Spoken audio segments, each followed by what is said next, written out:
Hi everyone! Magandang hapon po. Time check, it's 5:41 ng hapon. Ngayong May 8, 2025, Thursday. Ayan ang aking Mama Carmen na 82 years old and ang aking panganay na 13 years old. Tinatanim nila ang aking alusiman.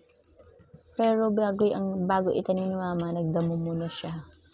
Yan, ito yung paligid guys, tapat ng aming bahay dito sa Pasinaraw. Yung mga bahay dito pangga, merong solar ang bubong. Yung tapat po niyan ay clubhouse and basketball court. As you can see mga pangga, ayun nakapark si Mitsu. Yun, sa bubong ay merong solar.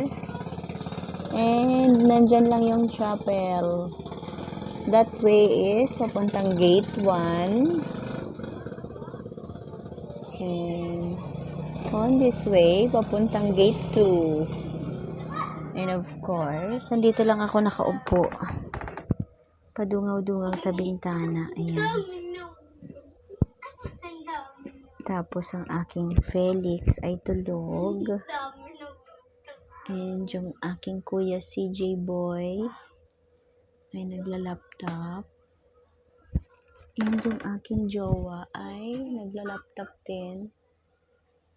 May work siya. Yan. Hello to my baby bump. Hello to my Feliz Navidad. Pahinga konti kasi napagod sa tripping sa Pasinaya Southern Luzon na Cavite. Gandang hapon everyone. Thank you for watching.